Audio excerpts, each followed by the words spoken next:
एक गिलास पानी कभी नहीं देता, पर हर रात इंटीमेट होने की बात बहुत करता है, इतना कि उसे उन दिनों में भी इंटीमेट होना होता है। क्या आप इसी इंटीमेसी की बात कर रही हैं? मिस मीना, आपने एक पॉइंट ऑब्जेक्ट ऑफ डिजायर कहा। क्या आप लड़कियों की ऑब्जेक्टिफिकेशन की बात कर रही हैं? मेरे पति को हमेशा से साइज को लेकर इनसिक्योरिटी रही है।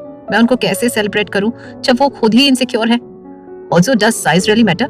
क्या मैं कुछ मिस आउट कर रही हूँ? दो लोगों के बीच की रिलेशनशिप को स्ट्रांग बनाने में सेक्स एक इम्पोर्टेंट रोल प्ले करता है, इसलिए इसे एंजॉय करना भी उतना ही जरूरी है जितना एक बच्चे की चाह में सेक्स करना। अक्सर लोग दिन भर की थकान के बाद रात में अपने पार्टनर के साथ सेक्स को एक काम की तरह निपटा कर सो जाते हैं, लेकिन सेक्स सिर्फ एक टास्क नहीं है, ये सिर्फ हमारी एक बॉडी नीड भी नहीं है। सेक्स क्या है, हमें यही बताने और समझाने आज यहाँ पर हमारे साथ हैं फेमस सेक्सोलॉजिस्ट मीना आनंद। आइए जोरदार तालियों से उनका स्वागत करते हैं।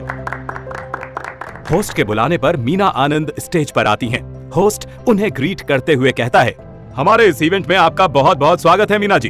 Thank you so much for having me here. Meena ji, आपने सेक्सोलॉजिस्ट बनने का ही क्यों सोचा? एक्चुअली इसे अपना प्रोफेशन बनाने के मेरे बहुत से रीजन थे, लेकिन सबसे पहले मुझे ये थॉट तब आया जब मेरा ये भ्रम टूटा कि सेक्स एंजॉय करने के लिए एक वुमन को कम्प्लीटली एक मैन पर डिपेंडेंट होने की जरूरत नहीं है। वो सिर्फ मैन की फिजिकल नीड्स को पूरा करने का एक ऑब्जेक्ट नहीं है, उसकी अपनी भी नीड्स है।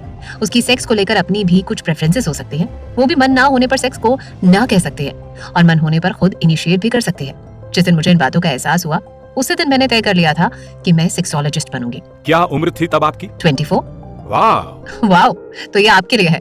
मगर जब मेरे इस डिसीजन के बारे में मेरी फैमिली को पता चला था तो वो बहुत नाराज हुए थे। एक तो हमारी सोसाइटी में सेक्स पर ओपनली बात करनी ही बहुत बड़ा टैबू है, दूसरा सेक्स एजुकेशन की जरूरत ही किसी को नहीं पता, तीसरा मैं एक वुमन हूँ। मगर मैं भी बचपन से जिद्दी हूँ, तो मैंने वही किया जो मैंने करने का सोच लिया था। मुझे लोगों को, स्पेशली औरतों को सेक्स एजुकेशन देनी थी ताकि वो सब इसकी जरूरत को पॉजिटिवली एक्सेप्ट कर सके, इस पर ओपनली बात कर सके, किसी भी तरह की सेक्स प्रॉब्लम या कंफ्यूजन होने पर डॉक्टर से कंसल्ट कर सके। ये जाने कि ये शर्म की बात नहीं है, इस बारे में आंख चुरा कर नहीं, आंख से आंख मिलाकर भी बात की जा सकती है। Sex is not just an activity, every sex you have should be an experience. It makes your life more desirable and interesting. Sex एक प्लेजरेबल एक्सपीरियंस हो, उसके लिए क्या सबसे ज्यादा इंपॉर्टेंट है?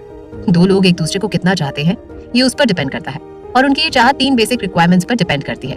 क्या हैं वो 3 requirements? Intimacy, celebrated otherness, object of desire. Meena के इतना कहते ही ऑडियंस में हलचल सी मच गई। वहाँ बैठे लोग आपस में इन 3 रिक्वायरमेंट्स को डिसेक्ट करने में लग गए थे। तभी ऑडियंस ने मीना पर सवाल दागने शुरू किए।